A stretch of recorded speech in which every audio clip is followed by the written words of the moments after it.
Bienvenidos a Animática. El día de hoy tendremos un conversatorio con la doctora Ivalu Cacho, que es investigadora del Instituto de Biología de la UNAM. El día de hoy hablaremos un poco de biología y también sobre la huelga de la UNAM de 1999. Muchas gracias por venir, doctora. Vamos a iniciar la entrevista conociendo a la investigadora. Ella estudió biología en la Facultad de Ciencias. Si no hubieras decidido estudiar biología, ¿a qué crees que te hubieras dedicado? Bueno, primero que nada, muchas gracias por la invitación. Y yo muchas veces me gusta pensar como que si no hubiera estudiado biología, estaría o podría estar haciendo algo súper diferente. Pero la realidad es que creo que no es así. Yo creo que si no hubiera estudiado biología, habría estudiado algo dentro de las ciencias, ya sea química o muy probablemente física. De hecho, yo creo que si la decisión de cuando uno llena el formato para hacer el examen la hubiera podido hacer 2 semanas después, yo creo que hubiera estudiado física. Ah, qué interesante. Qué interesante precisamente por el choque, ¿no?, de las ramas. Más o menos, si tú nos pudieras describir la idea de lo que te fascina de las plantas, ¿qué nos dirías? Bueno, creo que una de las cosas más importantes de biología y de la ciencia en general es que todo está interrelacionado, que todo se conecta y que nada existe aislado, ¿no? Las plantas en sí son organismos que son súper diferentes a nosotros.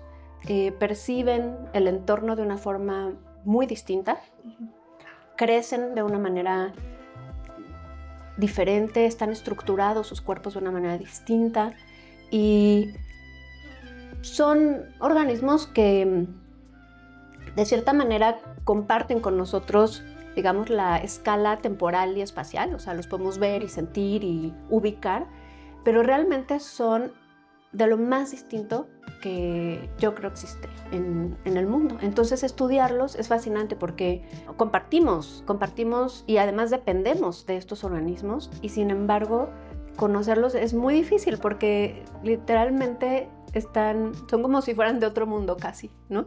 Sí, me imagino. Tú personalmente, ¿qué es lo que dirías que disfrutas más siendo investigadora? Investigadora en general, aprender. O sea, a mí siempre me ha gustado aprender. Como te decía, no es como que yo me imaginé siendo bióloga desde que era niña, pero siempre me gustó aprender. Siempre me encantaba ir a la escuela, me encantaba coleccionar cosas, rocas, monedas, tenía colecciones, ¿no? Minerales. Y me encantaba leer sobre la Tierra, el planeta y sobre el mundo. Me encantaba ir al bosque. Y todo eso sigue, o sea, a la fecha sigo colectando rocas de donde voy. Me encanta estar en la naturaleza y me encanta aprender.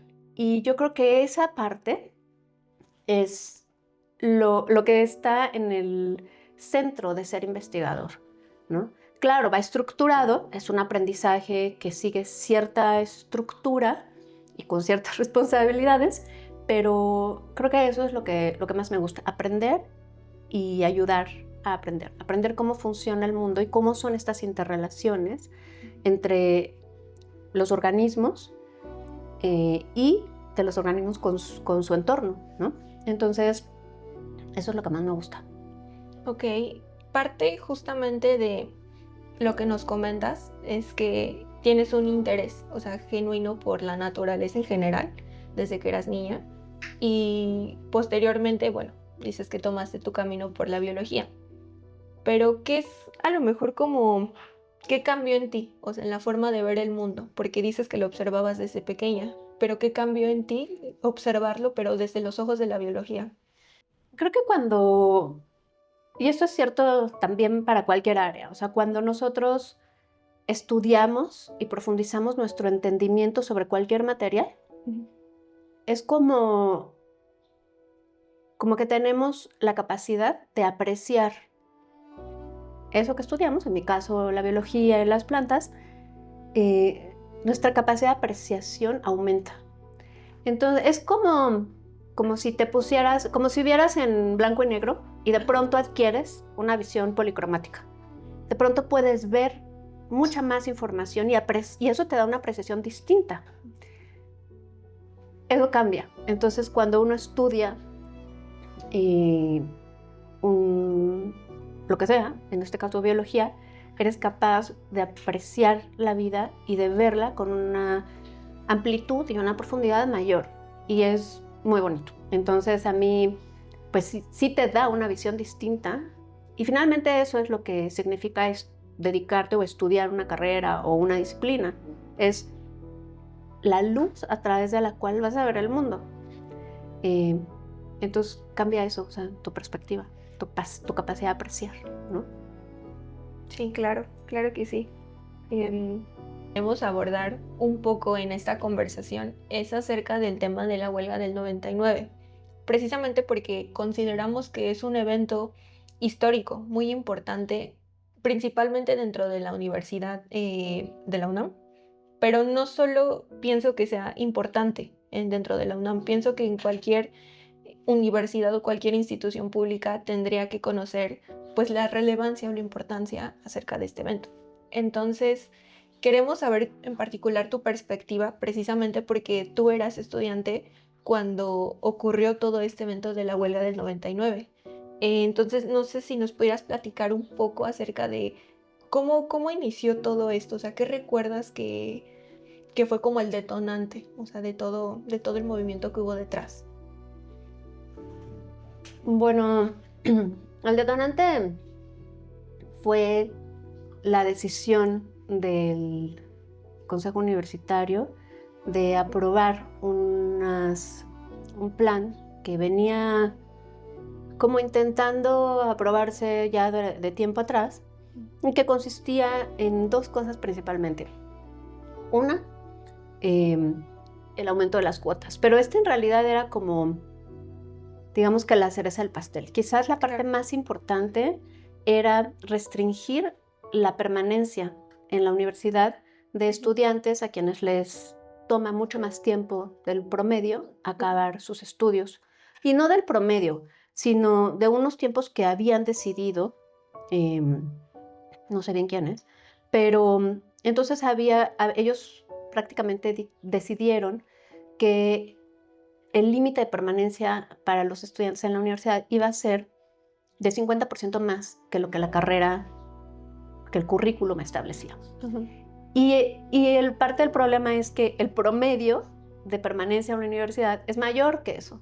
Y entonces eso iba a llevar a la exclusión de amplios sectores de la universidad.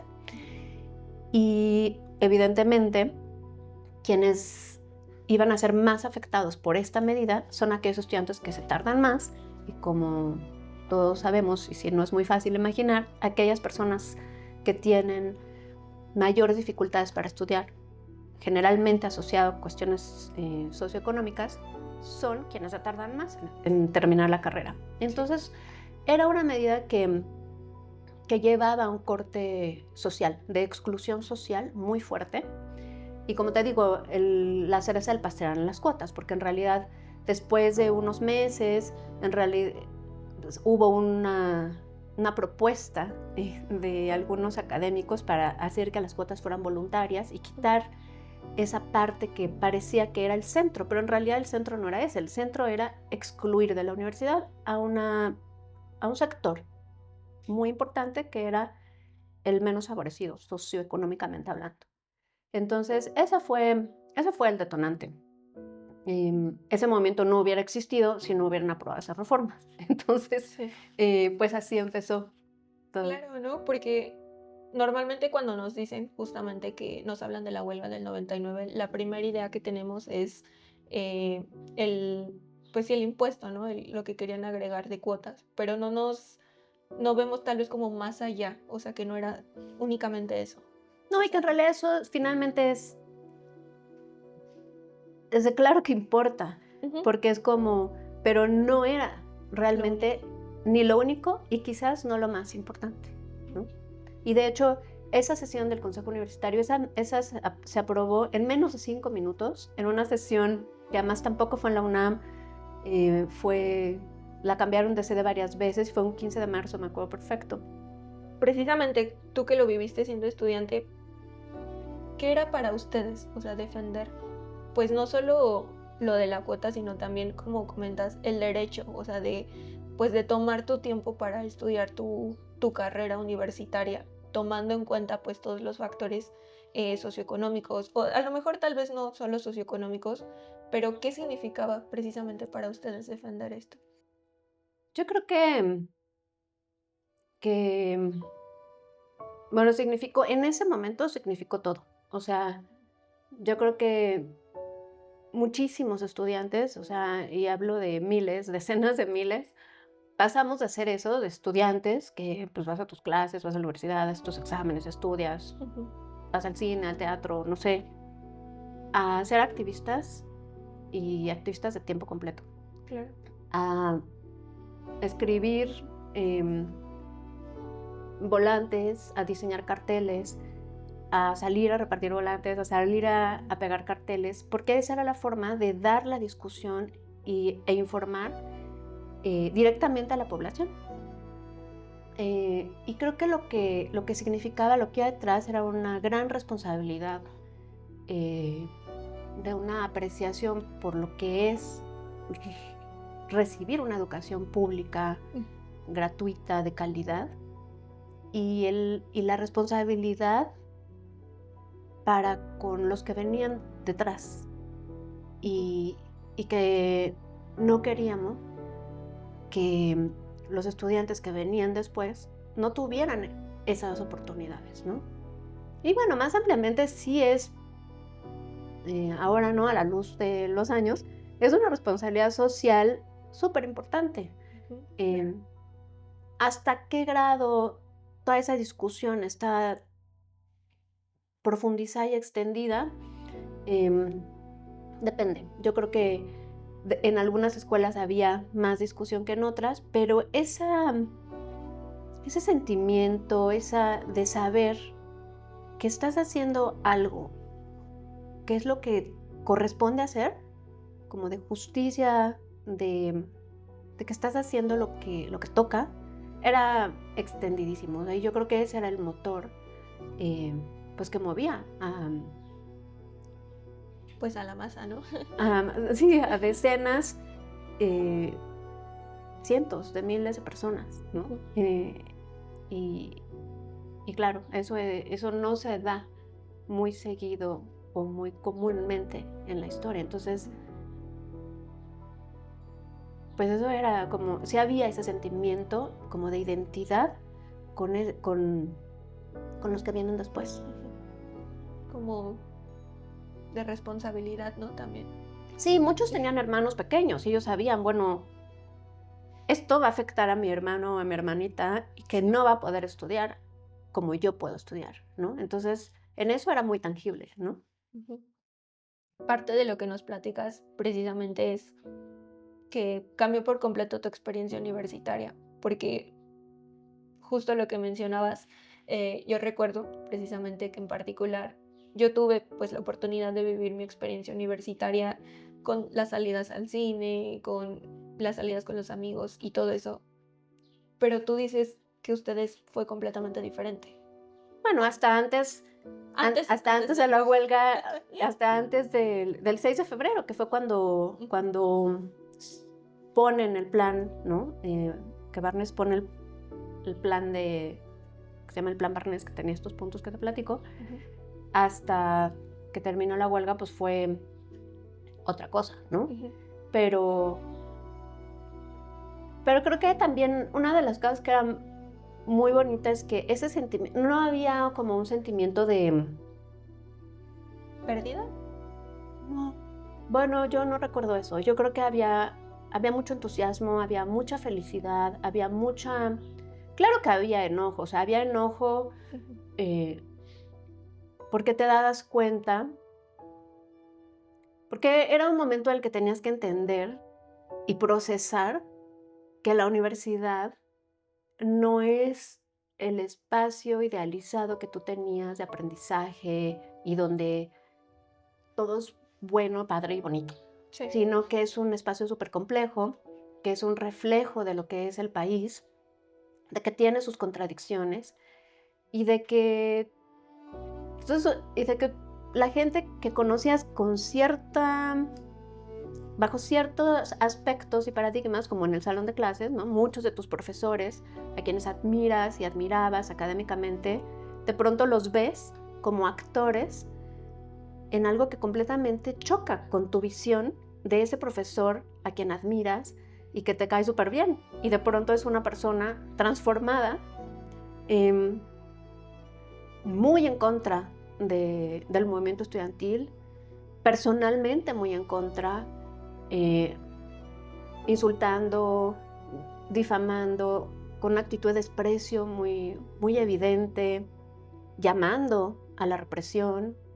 Y una vez que hubo represión, llamando, o sea, ratificando actas, ¿no? Actas de expulsión en la UNAM, actas de acusación ante el Ministerio Público. Y entonces es como darte cuenta que es como un momento en el que tienes que crecer y madurar y darte cuenta, como el momento de la pérdida de la inocencia, ¿no? De que sí, la UNAM es todo eso, y es todo lo bonito y todo lo padre, y un ambiente académico, y eso sigue estando ahí. O sea, eso no se pierde, pero está lo otro también. Entonces es aprender como a apreciar y a visualizar y a abarcar esas contradicciones. Y eso es complejo, sobre todo cuando tienes, no sé, 18, 20, 22 años. Entonces había mucha confusión, había también tristeza por eso, por ver cómo algo que para ti es tan lógico y transparente, para tus profes de cierta manera ya no lo es, ¿no? Y que tienes que ir en contra de eso. Entonces, pero al mismo tiempo tienes a miles de tus compañeros allí y todos en sintonía y sabiendo que eso es lo que tocaba hacer. En las manifestaciones, por ejemplo, el ambiente realmente era más como de lucha, de determinación, de firmeza, pero también festivo, de camaradería, de compañerismo, de solidaridad con los que vienen atrás. Y bueno, eso fue mucho de lo que impregnaba ese momento, ¿no?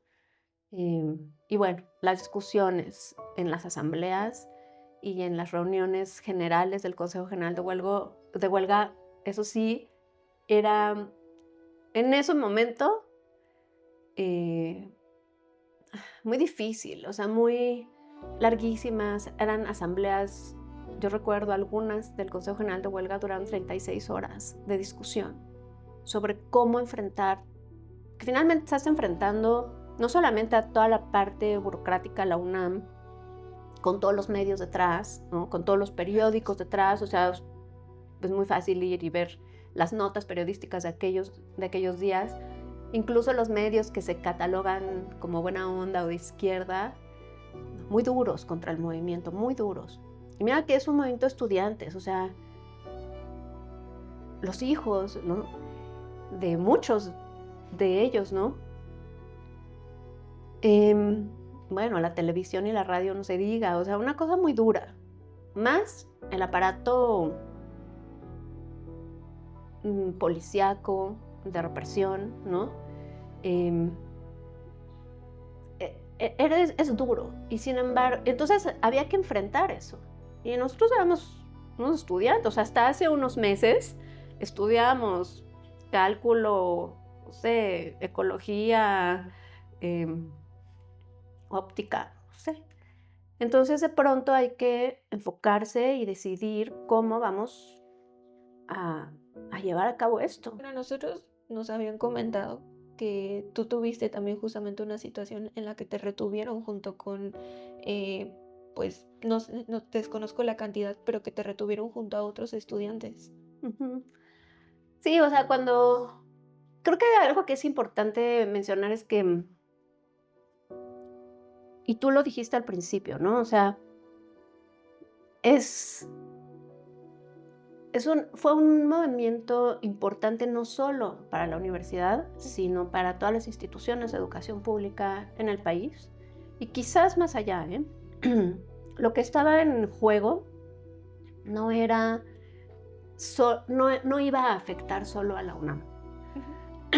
Por ejemplo, creo que es fácil ver que si en la UNAM hubieran pasado esas reformas y hubiera habido cuotas, ya las cuotas que venían implementándose en muchas universidades estatales, pero como por abajo del agua, como con dificultades, se habrían normalizado e institucionalizado de manera inmediata. Y es irónico porque ahorita, ¿no? Vivimos una situación política y social en la que la educación pública parece ser uno de los ejes, ¿no? Y pública y gratuita, uno de los ejes que se impulsan desde la administración federal. Pero eso es ahora. En aquellos momentos, bueno, yo no recuerdo a los que ahora son actores y promotores de la educación pública y gratuita salir a defender al movimiento que estaba defendiendo y que defendió y paró esas reformas. Es como de cierta manera que no pudieran imponer ese modelo, cambió el desarrollo del futuro e incluso del país, o sea, de cómo se da después. Porque no habría habido educación pública superior gratuita, o sea, ya no existiría, y que lo iban a echar para atrás, no creo. Entonces, era muy poderoso lo que estaba en juego. Eran directrices y eso existe en los documentos y nosotros en aquellos momentos publicamos varios documentos a discusión donde hacíamos el análisis sobre cómo son directrices que venían impulsadas por el Banco Mundial, ¿no? Y entonces lo que está detrás es un negocio de escala y de dimensión muy amplia. Y entonces ¿cómo apuntar hacia eso? Pues es necesario, van con todos. Entonces era, pues sí, a nivel universitario, las actas universitarias, las expulsiones, pero en las manifestaciones, en los mítines, en los brigadeos, a muchos compañeros, pues la policía local de los gobiernos democráticos, ¿no? Golpeaba y detenía a los muchachos. Era casi el pan de cada día tener que ir a la delegación tal porque habían detenido a la brigada fulanito que estaba repartiendo volantes en un mercado, en una plaza, en el metro. A varios los golpeaban, algunos los retenían un par de días. Y bueno, digamos que o el momento donde culmina esta fase tan represiva del gobierno contra el movimiento estudiantil fue cuando ingresa la policía militar, que se llamaba en ese momento la Policía Federal Preventiva, que era una policía militar, entra a la universidad, a la UNAM, y ocupa las instalaciones de Ciudad Universitaria. Eso se da en dos momentos, uno en la Prepa 3, que fue el 3 de febrero, y luego, unos días después, el 6 de febrero, que era un domingo, en donde los militares ocupan CEU. Entonces CEU estaba llena de militares y entraron a las 6 de la mañana ese domingo. Y es icónico realmente porque lo que estaba haciendo en ese momento el movimiento era discutir en una de estas asambleas larguísimas que te platico. Y había en ese momento cientos de personas, de estudiantes reunidos en un auditorio de la Facultad de Filosofía, y allí llega la policía, rodea el auditorio y detiene a todas las personas que estábamos ahí. Combinados entre los que detuvieron en la Prepa 3 unos días antes y los que estábamos allí en esa discusión, en esa asamblea, sumaban no me recuerdo bien si 996 o 990 y algo, pero casi 1000 estudiantes detenidos en el Ministerio Público, muchos de ellos menores de edad, porque estaban en el CCH, ¿no? O apenas entrando a la universidad. Y pues nada, o sea, fueron, como te digo, casi 1000 personas, casi 1000 estudiantes detenidos. La universidad ocupada por militares, están también ahí las fotos, se pueden encontrar muy fácilmente en los medios. Y bueno, en esa ocasión yo estaba en esa asamblea y pues nos detuvieron la policía militar.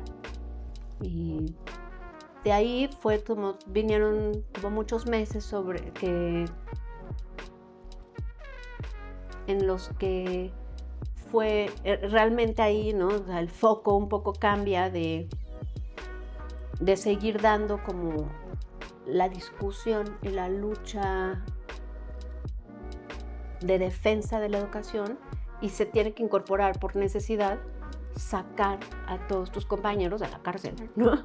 Entonces, pues eso se vuelve otro eje importante para el movimiento, que evidentemente eso es un golpe para un movimiento. O sea, si de pronto tienes a todo un conjunto muy importante de compañeros detenidos en la cárcel, eso es duro, porque estamos hablando una vez más, estamos hablando de jóvenes que hasta hace unos meses nunca pensaste tú que tú ibas a estar haciendo todas estas labores y de pronto estás en la cárcel con una serie de acusaciones, además, que tú sabes que eso es injusto y ridículo, absurdo. Y no obstante, es duro. O sea, es duro que cuando tienes 20 y tantos años, estás encerrado en donde están los criminales, ¿no? Y te leen documentos como, se llama auto de formal prisión, aunque en realidad no es una sentencia, pero el nombre es ese, y eso intimida, ¿sabes? Sí. En donde te acusan de cosas como terrorismo, sedición, delincuencia organizada, que son delitos que suman más de 50 años de prisión y por lo tanto vas a tener que llevar el proceso allí encerrado. O sea, es muy cruel hacer eso con tus estudiantes, o sea. Y bueno, eso va dictando cómo se van dando las cosas, pero yo creo que para muchos de nosotros era evidente que eso, pues vamos, o sea, era absurdo y no tenía una realidad. O sea, nadie pensó que se iba a quedar ahí 50 años. Y no obstante, es duro que te digan, o sea, estás acusado de esto y vas a estar acá, ¿no? Uh-huh. Y bueno, entonces fueron meses en donde hubo que pelear por eso, sacar gente. Muchos compañeros quedaron con procesos durante años, en realidad. Y pues bueno, ese es como, cuando me refiero a la represión, es como todo o sea, no es solo como la policía un día te golpeó o te llevaron y te detuvieron un par de días o un mes o 2 meses en la cárcel. Es como todo lo que abarca. Es todo lo que abarca, ¿no? Desde la amenaza de expulsión de la UNAM, o sea, un acta ante el tribunal universitario, ¿no? Hasta un auto de formal prisión por más de 50 años, pasando por que en los medios todo el tiempo están repitiendo que eres un vándalo, que eres un destructor, que eres agresivo, que no eres buen estudiante, que estás defendiendo la flojera, ¿no? Es todo, la represión es todo. Y en fin, o sea, entonces creo que eso, que tu pregunta era sobre la represión y la idea era como darte esta idea de que la represión va mucho más allá de simplemente un momento. Un momento, ¿no? Ay, vaya. Sí. Queremos hablar un poco acerca de tu línea de investigación, que es la ecología evolutiva y sistemática, enfocada en las plantas, me parece. También queremos que esta conversación sea algo amigable, o sea, que cualquier persona que no sea biólogo pueda entenderla. ¿Nos podrías ayudar un poco explicando tu línea de investigación para estas personas? Sí, bueno, principalmente lo que yo estudio con mi grupo de investigación es, tratamos de entender por qué y cómo es que existen muchas especies distintas de plantas, pero esto se aplica también a otros organismos, ¿no? Y qué cosas, qué atributos hacen de estas plantas que estas plantas o estas especies sean mejores para hacer algunas cosas a expensas o costos de no ser tan buenas para hacer otras cosas. Esto en contraposición a un escenario donde, digamos, hay una sola especie, una superespecie de planta que puede hacerlo todo bien, ¿no?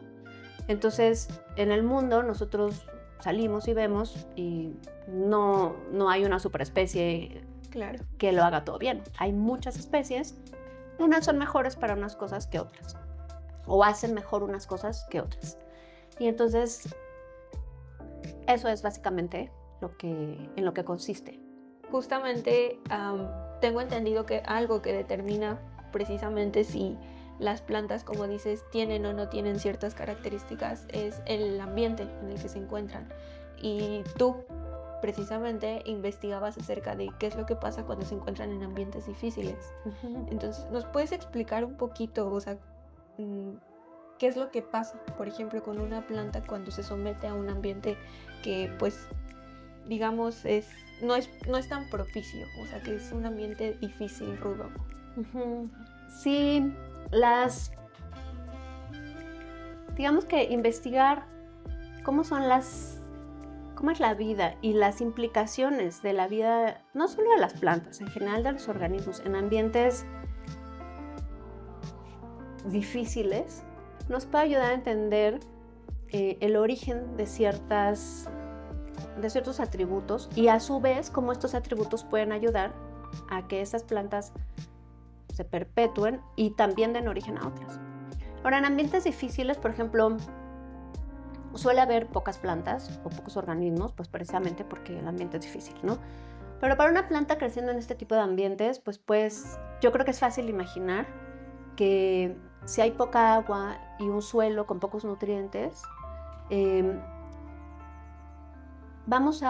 para la planta va a ser mucho más difícil crecer, o sea, adquirir los suficientes recursos como para construir más hojas, más tallos, más raíces. Si es una planta con flor, pues con estructuras reproductivas. Entonces, cada hoja, cada parte de tejido que has logrado construir en estas condiciones tiene un valor muy alto, porque además es muy difícil de reemplazar. Entonces conviene, o sea, es dentro de la teoría que establece que existe una presión por defender esos tejidos. Entonces la planta va a hacer una inversión en defender esos tejidos. Es decir, y hay muchas formas de que la planta defiende o se defiende, ¿no? Como los mecanismos que luego tienen. Entonces hay defensas físicas, como por ejemplo tener espinas o tricomas que son urticantes, o defensas químicas como el látex o compuestos que son tóxicos para quien quiera llegar y comerse esa hoja, por ejemplo. Y hay otros mecanismos que se pueden considerar de comportamiento, ¿no? Por ejemplo, hay plantas que evitan a sus enemigos, hay mecanismos para esconderse o crecer en ciertos momentos y no en otros, ¿no?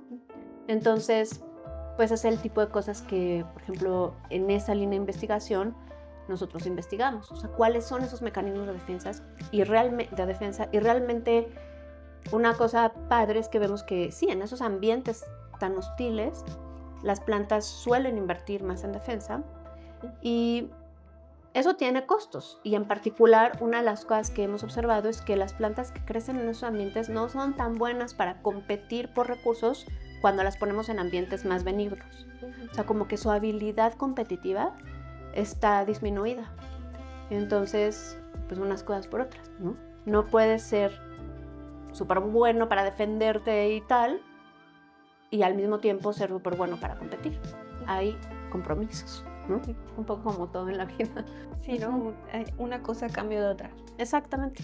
De hecho, precisamente ahorita nos estabas platicando, bueno, mencionaste algo que me llamó mucho la atención, que dijiste que algunas plantas también se pueden como, no sé si la palabra correcta es camuflaje, o sea, que hacen camuflaje con su entorno, que normalmente es una habilidad que nosotros asociamos a los animales, no hacia las plantas precisamente. Y creo que muchas veces en la biología como que se deja, ¿no?, de lado a las plantas, precisamente porque nosotros vemos la evolución dentro de los animales, pero no vemos cómo evolucionan las plantas en la tierra. ¿Nos puedes platicar un poquito, o sea, acerca de cómo funciona la evolución, o sea, dentro de las plantas?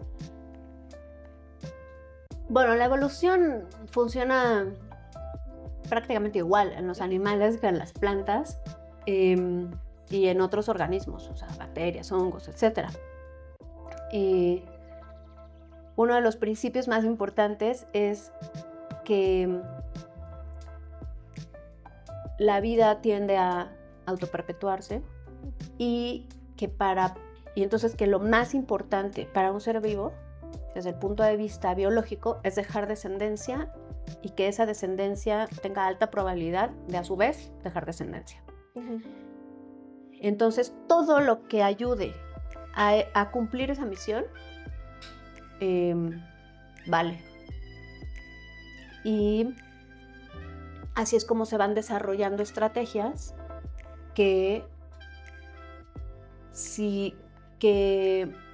digamos que si evolucionan cosas que le van a ayudar a la planta, en este caso, a cumplir esa misión, esas cosas tienden a, digamos, como a heredarse. Ahora, ¿de dónde surgen esos atributos? Pues la causa última de la evolución o de la variación que va a ser seleccionada son las mutaciones. Y bueno, ese proceso, como te digo, se da y se cumple tanto para plantas como para todos los organismos. Entonces, a través de las mutaciones surge variación y de esa variación alguna se selecciona, que es aquella que le ayuda a los organismos a dejar descendencia con mayor probabilidad de dejar descendencia. Y entonces, así es como funciona la evolución en general. ¿Y cómo precisamente, o sea, nosotros podemos saber, o sea, la historia evolutiva de una planta? Porque siento que es tal vez como un poco difícil. Tú ves una planta y dices, se ve que esta planta evolucionó de esta forma y de esta otra. O sea, ¿cómo podemos estudiar precisamente su historia? Una vez más, o sea, siento que el estudio de la evolución de las plantas no es distinto del de otros organismos. Lo que pasa es que algo que dices que creo que es verdad es que tendemos a enfocarnos más en los animales, pues porque nosotros somos animales. Entonces, sí, tendemos a pensar más en términos de lo que es como nosotros, ¿no? Pero en ese sentido las plantas son muy similares a otros organismos en términos de cómo evolucionan y cómo estudiamos su evolución. Entonces, ¿cómo estudiamos hoy en día, por ejemplo? ¿Cómo podemos aprender cuál es la historia evolutiva de una planta? Bueno, pues hoy por hoy, como el caballito de batalla, son la comparación de... Bueno, siempre son comparaciones con otras plantas. A través de la comparación es que aprendemos sobre los organismos. Y hoy por hoy los datos que usamos, el caballito de batalla, son las comparaciones de secuencias de ADN o de RNA o de proteínas de las plantas, integrando ese conocimiento que surge a través de la comparación de esas secuencias con información del registro fósil y con información de los atributos de las plantas. ¿Cómo se ven? ¿Tiene flores? ¿No tiene flores? Si tiene flores, ¿cómo son sus flores? Si no tiene flores, ¿cómo se reproduce? Claro. ¿Cómo son sus estructuras? ¿Qué relaciones? Y los atributos pueden incluir sus relaciones ecológicas, tanto con el ambiente como con otros organismos. Forma micorrizas o no forma micorrizas, ¿no? Que son asociaciones con hongos. Y entonces, a la luz de esos datos, que te repito, incluyen secuencias de ADN, información del registro fósil e información de los atributos, o sea, la morfología y la ecología de las plantas, nosotros podemos inferir, o sea, hacer un ejercicio de inferencia sobre cómo pudieron haber evolucionado esas plantas. Y formulamos hipótesis, que después contrastamos con toda la evidencia de todos los datos que hay y el mismo registro fósil. Entonces, si nuestra hipótesis de parentesco es adecuada, entonces yo esperaría que estas plantas no tengan estos atributos y sí tengan estos otros. ¿Eso es lo que veo? Sí. Ok, entonces muy probablemente mi hipótesis es adecuada. Y esas hipótesis nos sirven también para evaluar cómo evolucionan esos atributos. Entonces podemos decir, mira, con base en esta hipótesis, nosotros podemos establecer que la semilla, por ejemplo, originó, o la flor se originó una sola vez en la historia de las plantas. Y a partir de ese evento único es que surgió toda la diversidad de flores que vemos hoy. Y así es como estudiamos la evolución de las plantas. Ok. Platicando ya un poco más específicamente de tu trabajo, ¿cuáles son las cosas que más te emocionan o que has investigado y que te han dicho, o sea, de verdad estoy haciendo lo que amo? Yo creo que en el día a día, como te decía, aprender es de las cosas que a mí siempre me ha gustado mucho, y también ayudar a aprender o como compartir ese conocimiento con otros, ¿no? Y pues de pronto uno encuentra cosas o descubre cosas que le dan esa emoción y dices, sí, o sea, esto es como de lo mejor que he hecho en mi vida, ¿no? Y qué bueno que estoy haciendo esto, ¿no? ¿Hay algo en particular que a ti te haya gustado? Sí, y no quiero con esto dar la impresión de que cuando uno hace ciencia es como que estás ahí, de pronto hay este momento de eureka y Claro. que es como es una visión muy caricaturizada de la ciencia.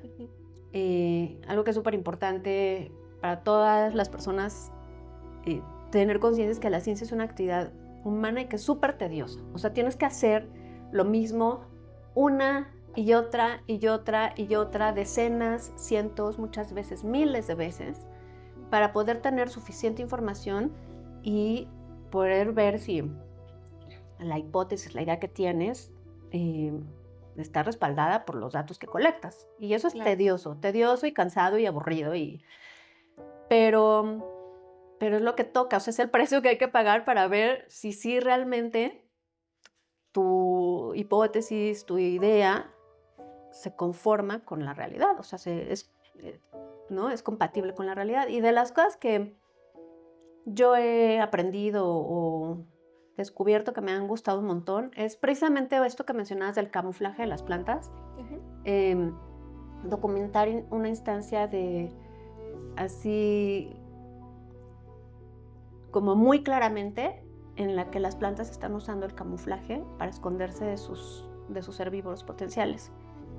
Eso implicó muchísimas horas de estar ahí buscando unas plantulitas que son súper crípticas, ¿no? Te destruyes las rodillas y tal, pero tomar los datos para poder mostrar que efectivamente las plantas están ejerciendo un camuflaje y que ese camuflaje tiene una consecuencia de defensa, ¿no? Y que aquellas que se camuflajean tienen mayor probabilidad de sobrevivir que las que no. Otra cosa que creo que es súper bonita es documentar el primer caso de especie anillo en plantas. Las especies anillo son unos sistemas muy peculiares porque nos ayudan a estudiar el proceso de especiación. El proceso de especiación, o sea, que es cuando una especie se forma o dos especies se forman a partir de un ancestro común. Es un proceso que puede tomar mucho tiempo y que muy rara vez vemos en tiempo real. Es muy difícil. Pero estos sistemas en donde las poblaciones de una misma especie se van extendiendo su área de distribución y rodeando hábitat no disponible, en ese proceso se van diferenciando. Y llega un momento en el que se pueden volver a juntar, pero ya esas poblaciones evolucionaron diferencias suficientes, incluso pues, pueden llegar a considerarse especies distintas. Entonces estos sistemas son padrísimos porque nos ayudan nos dan una visión espacial muy explícita de un proceso de divergencia evolutiva y nos ayudan a estudiar especiación. Y sin embargo, pues no son casos raros, son sistemas raros, pues porque tenemos que captarlos en el tiempo y el espacio justo, ¿no? Y la mayor parte de estos sistemas que han sido documentados son en animales. Y yo documenté el ejemplo en plantas de especie anillo, eso también fue padrísimo. Y bueno, ahora estamos haciendo un montón de trabajo para documentar la diversidad y la ecología evolutiva de estructuras subterráneas y de estructuras de perenación en el camote, en la planta del camote y en sus parientes silvestres. Y estamos descubriendo cosas que creo que estamos en proceso y creo que va a ser muy padre, muy bonito y que va a cambiar un poco la idea que tenemos sobre cómo las plantas logran sobrevivir en algunos ambientes difíciles y más en general sobrevivir en México, por ejemplo, la época de secas, ¿no? Uh-huh. Y pasar de un año a otro, ¿no? Sobreviviendo la estación de secas. Entonces, eso todavía estamos en proceso y ya te imaginas, eso implica ir a cavar un montón con la pala, el suelo. Ese es trabajo duro. Hay un estudiante de doctorado que está como enfocado en eso y yo creo que de ahí vamos a aprender cosas muy interesantes, muy bonitas. Entonces yo estoy emocionada por eso. Entonces, pues bueno, esos son algunos ejemplos. Suena muy interesante. Queremos conectar un poco la parte precisamente de hacer ciencia en nuestro país, pero también retomando un poco de la lucha social. Entonces, bueno, ¿qué papel tú piensas que juega la ciencia dentro de la sociedad? Me refiero tal vez como a si influye en formar una sociedad más crítica. Sí, claro, o sea, yo creo que la ciencia juega un papel fundamental en, no solo en que haya una sociedad crítica, o sea, sino en que, o sea, tiene un papel muy importante socialmente hablando, ¿no? Creo que es la forma en que la sociedad puede, o sea, a través de formar personas con una cultura científica, y a eso me refiero no solo a los conocimientos y los datos científicos, ¿no? Uh-huh. Sino una capacidad de pensar científicamente, uh-huh. Pues creo que eso ayuda mucho a la sociedad a evaluar todo, o sea, su mismo desempeño, ¿no? Los programas sociales que estamos usando realmente son eficaces, realmente cumplen el objetivo para el cual fueron desarrollados y no generan problemas colaterales que después por sale más caro el programa social por las consecuencias negativas que puede tener, uh-huh. O cómo podemos acotarlo, los programas de movilidad social, los programas de movilidad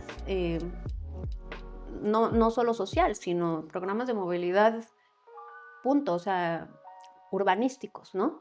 Funcionan y creo que una actitud crítica, científica ante eso es muy importante.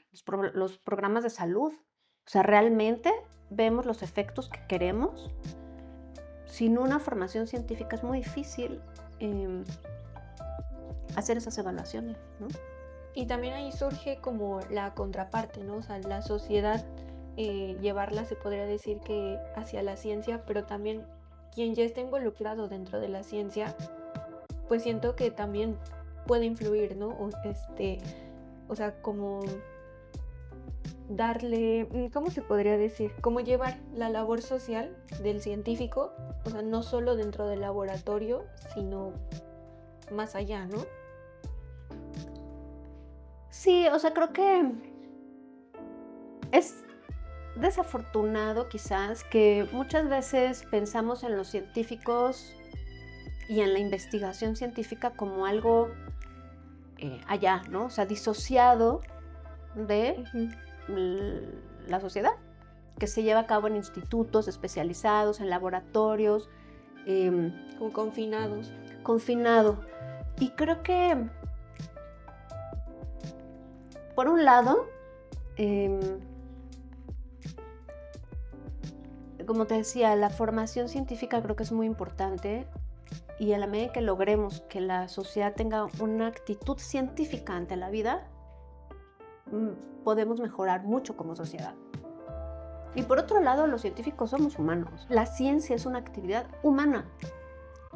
Y como tal, está impregnada de todas las virtudes y todos los defectos humanos.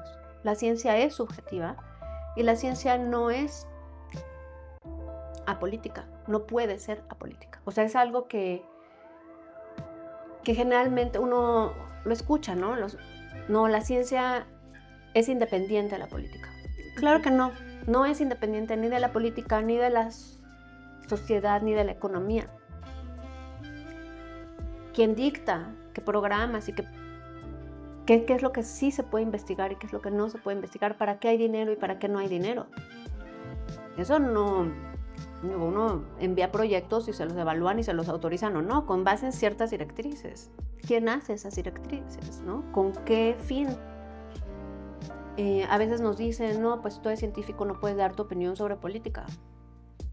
Bueno, pues es como querer. Es como si dijeras, bueno, lo que tú piensas no tiene que ver con cómo te sientes. Es que todo va... Somos humanos y vivimos en esta sociedad. Entonces, claro que tenemos opiniones, y la forma en que hacemos ciencia y la ciencia que hacemos también tiene que ver con nuestra visión política. Por ejemplo, toda la ciencia que está alrededor de los transgénicos. O sea, ahorita eso está muy, digamos, presente en la discusión nacional y es muy importante. Una persona que tiene intereses, o sea, si yo tengo acciones en una compañía de transgénicos, voy a hacer ciencia muy distinta de si yo considero que no debemos sembrar transgénicos en lugares donde hay centros de origen y de diversidad vegetal o animal que pueden ser afectados por los transgénicos. Mi ciencia va a ser completamente distinta.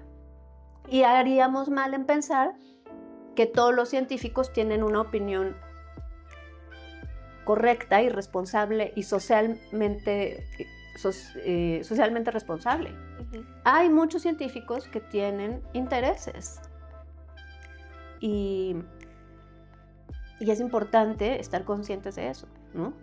Entonces, creo que es muy importante reconocer de entrada que la ciencia es, y los científicos, o sea, la ciencia es una actividad humana, y quienes hacemos la ciencia somos humanos, y como humanos tenemos todas las ventajas, debilidades y contradicciones que tiene cualquier otra persona. Claro. Y somos susceptibles de lo bueno y lo malo. O sea, idealizar al científico como aquel que está en una institución pura, apolítica,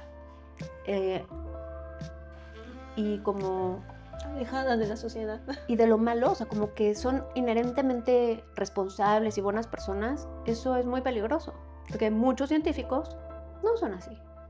Entonces, y eso es como la negación de ser científico, ¿no? O sea, es como uno tiene que juzgar las cosas por la evidencia, por los datos, por cómo... Entonces, ¿cómo hacemos la ciencia? Pues es muy importante. O sea, yo puedo, con unos datos, yo puedo ofrecer ciertas interpretaciones según mis opiniones. Es más, ¿qué datos voy a colectar y cómo los voy a colectar va a influir en la interpretación? Entonces, Monsanto o Bayer o DuPont pagan y tienen departamentos de ciencia y pagan a científicos que colectan ciertos datos de cierta manera tal y llegan a ciertas conclusiones. Pero si uno tiene una visión distinta, pues colecta otros datos literalmente con otra forma y te das cuenta que lo que ellos están diciendo no es como lo están diciendo. O sea, sí hay un componente fundamentalmente subjetivo en la ciencia. Y eso no quiere decir que eso invalida la actividad científica ni la ciencia. O sea, ya hay como una contradicción, pero bueno, ya Marx decía, ¿no? La contradicción es la esencia misma de la humanidad, del ser humano. Y creo que lo más importante es poder procesar y convivir con esas contradicciones y que estén sobre la mesa y decir, bueno, ¿cómo vamos a lidiar con esa contradicción? Porque no puede no haber contradicciones, ¿no? Entonces, pues sí, o sea, la parte social y humana está de por medio y además es muy importante para la sociedad. Entonces, pues nos toca lidiar con eso. Claro. Ya para cerrar esta conversación, si una persona joven que está interesada en estudiar ciencia viera esta entrevista, ¿qué le gustaría decirle? Que lo haga, 100%. O sea, yo creo que la forma en que uno ve al mundo y a los demás cuando logra una perspectiva científica crítica real, es padrísima y es además súper necesario en el mundo. Sí, que lo haga, pero que no olvide que la ciencia es una actividad humana, como decíamos, ¿no? Y que pone a prueba nuestro rigor, no solo científico, sino nuestro rigor como personas, nuestro rigor humano, ¿no? Nuestra humanidad. Y que siempre tenga presente que la posibilidad que tenemos nosotros de estudiar y de hacer ciencia se la debemos a un montón de personas que no tienen esa posibilidad y que tenemos una responsabilidad para con ellos y con la sociedad en general, no solamente de hacer el mejor trabajo posible, de ser los mejores científicos posibles y de formar los recursos humanos que vienen, ¿no? La docencia como parte integral de la asesoría, ¿no? de los que vienen, pero también con las personas, o sea, la capacidad de comunicar lo que tú estás haciendo en términos sencillos es súper importante, ¿no? O sea, Popper decía que si no eres capaz de explicar lo que haces en términos sencillos, entonces es mejor callar y ponerte a estudiar hasta que lo logres, ¿no? Y seguir practicando. Entonces, creo que es muy importante tener presente ubicarnos a quién le debemos la posibilidad de poder hacer ciencia, y que es algo padrísimo y que yo creo que sí, más gente debería hacerlo hasta donde sea posible. Pues muchísimas gracias por acudir a este conversatorio con nosotros. Fue un verdadero honor tenerla aquí. Sí, muchas gracias a ustedes por la invitación y por hacer este programa. Creo que es un muy buen paso para promover que eso, el lado humano que nos permita conversar y que las personas no vean a los científicos como siempre en una bata, en un laboratorio, ¿no? Sino como que hay otras dimensiones humanas y que tienen que ver con otros problemas, ¿no? Entonces, pues muchas gracias.